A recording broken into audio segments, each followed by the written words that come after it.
शायद ही ये आने वाली पीढ़ियां यह विश्वास करे कि एक हार्ड मांसपेश के व्यक्ति ने भारत जैसे देश को आजाद कराया था, अल्बर्ट आइंस्टीन। ये कथन जो कहा गया था, ये महात्मा गांधी के बारे में कहा गया था। मैं भारत की मिट्टी से ही कांग्रेस से भी बड़ा आंदोलन खड़ा कर सकता हूं, महात्मा गांधी जी। और अगर हम बात करें भारत के बाद जिस देश में सबसे ज्यादा महात्मा गांधी जी का सम्मान किया जाता है और सम्मान के साथ नाम लिया जाता है, और बड़ी बड़ी यूनिवर्सिटियों की पुस्तकों में जो एक चैप्टर जो महात्मा गांधी जी का जुड़ा हुआ है, वह देश है अमेरिका। और हम बात करें महात्मा गांधी जी की, जो 1915 ईस्वी में दक्षिण अफ्रीका से भारत आए थे। जैसे ही भारत आते हैं और भारत की दिशा और दशा बदल गई। और आज हम उसी महात्मा गांधी जी पर हम चर्चा करेंगे। अगर हम बात करें महात्मा गांधी जी की, तो महात्मा गांधी जी का जन्म 2 अक्टूबर 1869 ईस्वी में पोरबंदर, गुजरात में हुआ था। पूरा नाम था मोहन दास गांधी। पिता का नाम था करमचंद और माता का नाम था पुतली बाई। उस समय एक चलन था, पुत्र के नाम के साथ पिता का नाम भी जोड़ दिया जाता था। तो महात्मा गांधी जी का नाम हो गया मोहनदास करमचंद गांधी, क्योंकि पिता का नाम करमचंद गांधी था। 13 वर्ष की अवस्था में महात्मा गांधी जी का जो विवाह था, वे कस्तूरबा गांधी से हो गया, अर्थात 1882 ईस्वी में। उसके बाद महात्मा गांधी जी वकालत की शिक्षा प्राप्त करने के लिए ब्रिटेन चले जाते हैं। और ब्रिटेन में महात्मा गांधी जी वकालत की शिक्षा प्राप्त करके पुनः भारत 1891 ईस्वी में भारत आ जाते हैं। कुछ समय भारत में रहे महात्मा गांधी जी। इसके बाद महात्मा गांधी जी दक्षिण अफ्रीका चले जाते हैं 1893 ईस्वी में, खान अब्दुल्ला एंड कंपनी के सिलसिले में। यह एक पारसी कंपनी थी जिसका कारोबार दक्षिण अफ्रीका में था, और उसके एक वकील के रूप में महात्मा गांधी जी दक्षिण अफ्रीका चले गए। जब महात्मा गांधी जी दक्षिण अफ्रीका जाते हैं, उस समय महात्मा गांधी जी की जिंदगी में सबसे ज्यादा बदलाव आया था। 7 जून 1893 ईस्वी की घटना है, जब महात्मा गांधी जी डरबन से प्रोटेरिया की जब यात्रा कर रहे थे। प्रथम श्रेणी का रेलवे का टिकट था महात्मा गांधी जी के पास, और प्रथम श्रेणी के डिब्बे में बैठे हुए थे। उस समय मेरिटजरबर्ग नामक एक रेलवे स्टेशन पर अंग्रेजों ने महात्मा गांधी जी को हाथ पकड़कर डिब्बे से नीचे उतार दिया। और महात्मा गांधी जी की जिंदगी में सबसे बड़ा परिवर्तन जो आता है, वो 1893 ईस्वी में ही आता है। महात्मा गांधी जी ने उसी समय सोच लिया था, मुझे इस भेदभाव को समाप्त करना है। और गांधी जी ने सबसे पहले भेदभाव की जो लड़ाई जो लड़ी थी, वो भारत में नहीं लड़ी थी, वो दक्षिण अफ्रीका में लड़ी थी। और दक्षिण अफ्रीका में ही फिनिक्स आश्रम की स्थापना की थी महात्मा गांधी जी ने। और महात्मा गांधी जी ने जो पहला सत्याग्रह जो किया था, सत्य के लिए आग्रह जो किया था, वो भी सबसे पहले 1906 ईस्वी में दक्षिण अफ्रीका में ही किया था। 1901 ईस्वी में गांधी जी भारत आए थे और पहली बार कलकत्ता अधिवेशन में गांधी जी शामिल हुए थे एक दर्शक के रूप में। यूं तो गांधी जी का 1893 से 1915 तक सिलसिला भारत में आने जाने का चलता रहा था। लेकिन 9 जनवरी 1915 ईस्वी में महात्मा गांधी हमेशा के लिए भारत में आ गए थे और महात्मा गांधी जी ने भारत में आने के बाद अपना साबरमती आश्रम स्थापित किया था, जो अहमदाबाद गुजरात में स्थित है 1915 ईस्वी में। और भारत में उसी आश्रम से सत्याग्रह की लड़ाई लड़ना प्रारंभ किया था। और महात्मा गांधी जी ने कांग्रेस की जो सदस्यता जो ली थी वो 1915 ईस्वी में कांग्रेस के बंबई अधिवेशन में कांग्रेस की सदस्यता ग्रहण कर ली। और गांधी जी पहली बार किसी सार्वजनिक सभा में भारत में 1916 ईस्वी में उपस्थित हुआ था, जब हिंदू विश्वविद्यालय का उद्घाटन हो रहा था और जिसमें भूमिका मदन मोहन मालवीय ने निभाई थी, उसमें उपस्थित हुआ था। और गोपाल कृष्ण गोखले ने गांधी जी से कहा था, आप भारत में शुरुआत में आप कान खुले रखना और मुंह बंद रखना और भारत का दौरा करना। और गांधी जी ने वही किया था। इसके बाद गांधी जी ने भारत में जो प्रथम सत्याग्रह जो किया था वे 1917 ईस्वी में किया था, चंपारण सत्याग्रह, जो बिहार में स्थित है। वहां पर किसानों को नील की खेती करने के लिए मजबूर किया जाता था और वहां पर एक तिनकठिया पद्धति थी। गांधी जी ने जब वहां पर भाग लिया चंपारण सत्याग्रह में, तो वहां पर किसानों को नील की खेती से मुक्त कर दिया गया और गांधी जी का भारत में यह प्रथम सत्याग्रह था और जो सफल रहा। और गांधी जी को पहली बार भारत में जो गिरफ्तार किया गया था वो भी 1917 ईस्वी में ही किया गया था। इसके बाद महात्मा गांधी जी ने खेड़ा सत्याग्रह किया 1918 ईस्वी में, जो गुजरात में स्थित है। वहां पर भी लगान बहुत ज्यादा थी और फसल अच्छी नहीं हो पाई थी और गांधी जी के प्रयासों से लगान को वहां पर भी कम कर दिया गया। और गांधी जी ने 1918 में अहमदाबाद मिल्स फैक्ट्री सत्याग्रह प्रारंभ किया था और गांधी जी के प्रयासों से 35% बोनस दिया गया था मजदूरों के लिए। अगर हम बातें करें, अगर हम प्रथम विश्व युद्ध की हम बातें करें, अगर हम प्रथम विश्व युद्ध की हम बातें करें तो प्रथम विश्व युद्ध में महात्मा गांधी जी ने अंग्रेजों का साथ दिया था और भारतीय युवाओं को सेना में शामिल होने के लिए महात्मा गांधी जी ने प्रेरित किया था। और उस समय कहा भी गया था, महात्मा गांधी जी को ब्रिटिश सार्जेंट महात्मा गांधी जी को कहा गया था और उसी समय महात्मा गांधी जी को केसर-ए-हिंद की उपाधि भी दी गई थी, क्योंकि महात्मा गांधी जी प्रथम विश्व युद्ध के समय यह सोच रहे थे कि अंग्रेज हमें कुछ अधिकार देंगे। यह प्रथम विश्व युद्ध 1914 से यह 1918 तक चलता है। उस समय महात्मा गांधी जी अंग्रेजों के साथ थे और महात्मा गांधी जी यह सोच रहे थे कि अंग्रेज हमें कोई ना कोई अधिकार देंगे, लेकिन ऐसा नहीं हुआ। गांधी जी तो सोच रहे थे कि अंग्रेज हमें अधिकार देंगे। अंग्रेज तो एक ऐसा एक्ट लियाए, रोलेट एक्ट लियाए, जिसके तहत किसी भी भारतीय को शक या संदेह के आधार पर कभी भी गिरफ्तार किया जा सकता था।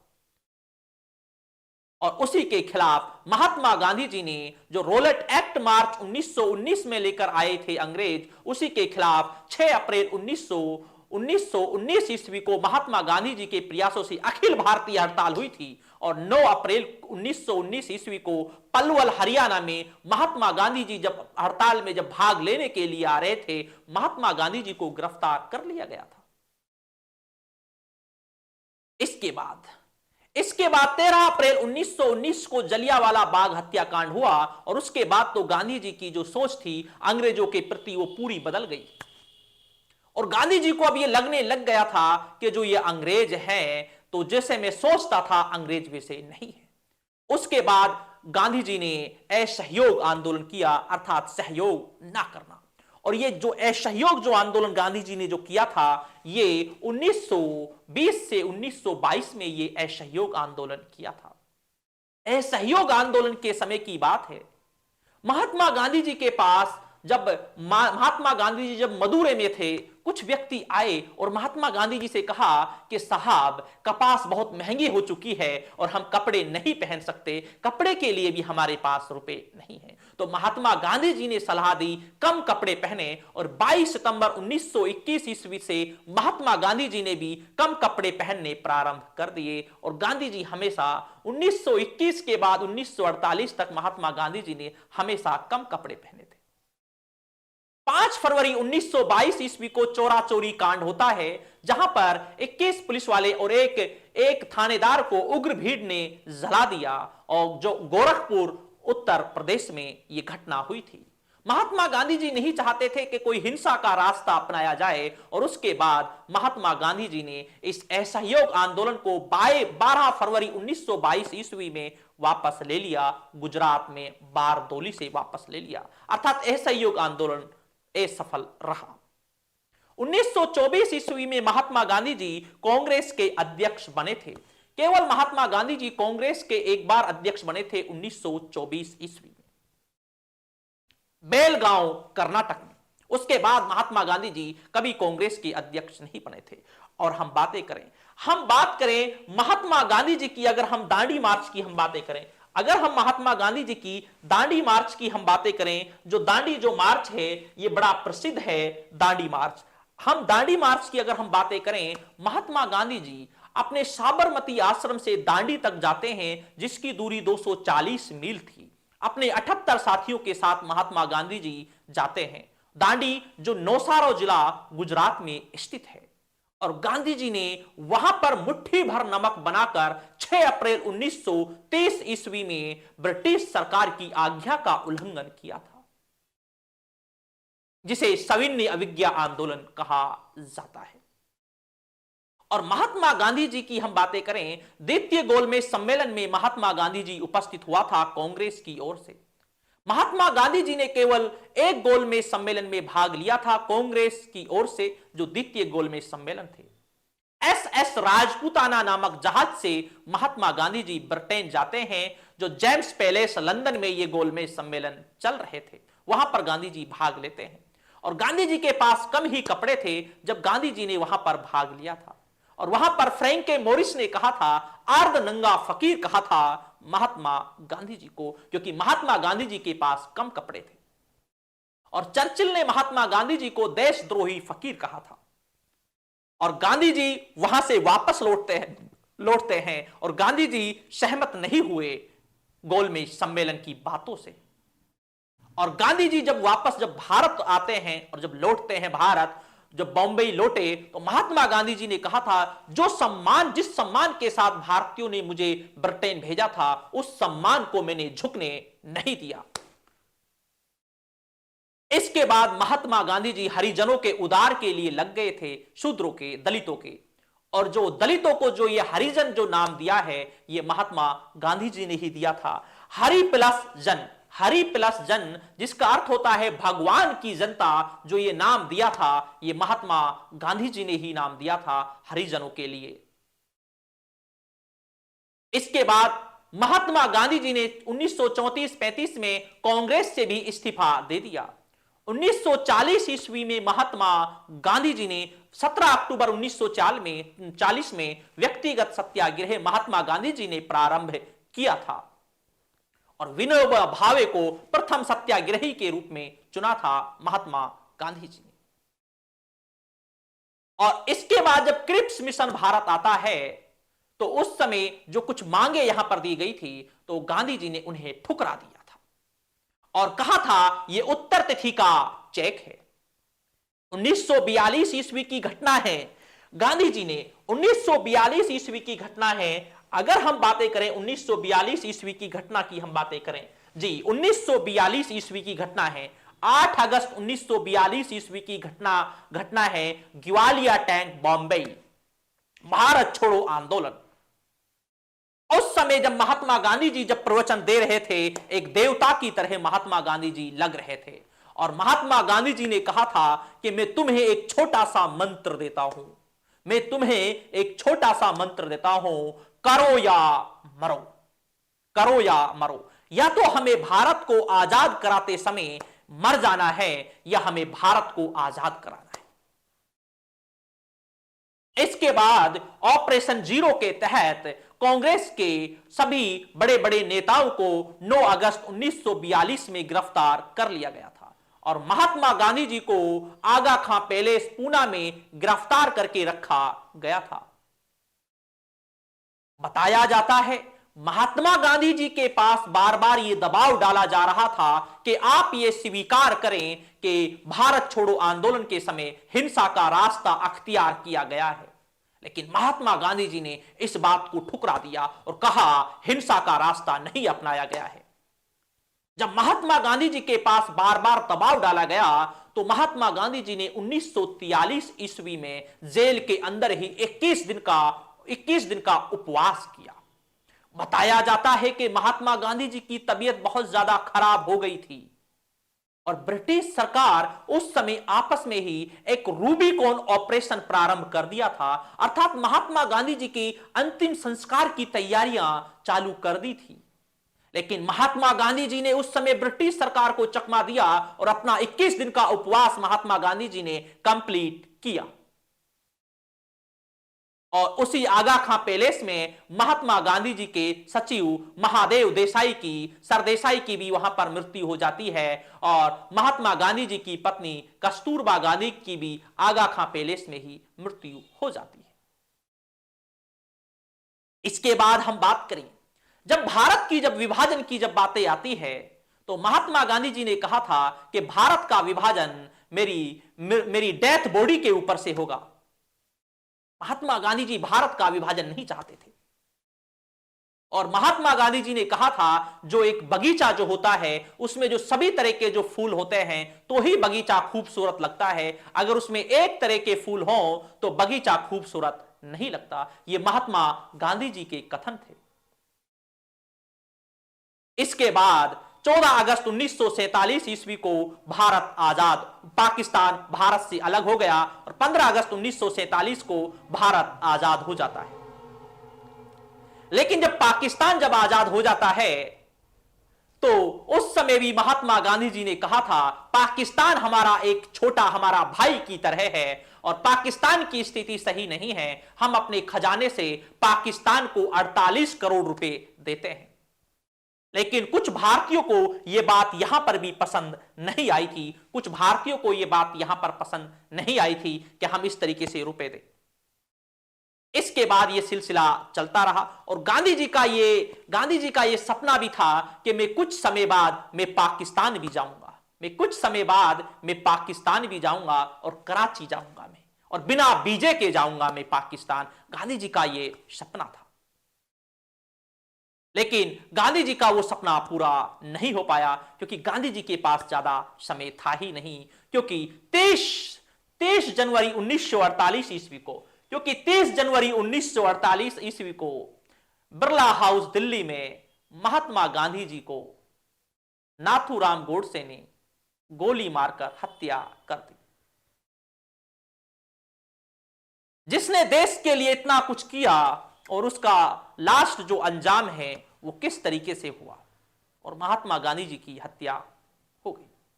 और हत्या करने वाले जो थे नाथूराम गोडसे थे। कौन थे? नाथूराम गोडसे थे। और नाथूराम गोडसे को भी 15 नवंबर 1949 ईस्वी को फांसी के फंदे पर लटका दिया गया।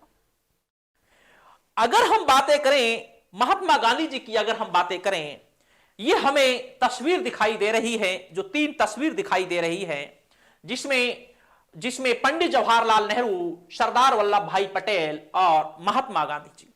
महात्मा गांधी जी ने जो अपना राजनीतिक जो उत्तराधिकारी चुना था वह पंडित जवाहरलाल नेहरू को अपना राजनीतिक उत्तराधिकारी चुना था महात्मा गांधी जी ने।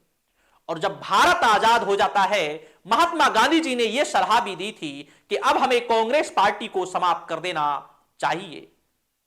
तो यह था आज का हमारा जो ये एपिसोड, जो ये बायोग्राफी वाली जो क्लास थी, ये एक महात्मा गांधी जी से संबंधित थी, जो महात्मा गांधी जी के जन्म से लेकर मृत्यु तक का एक सफर था।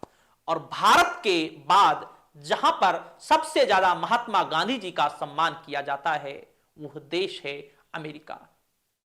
शुक्रिया, धन्यवाद, जय हिंद साथियों।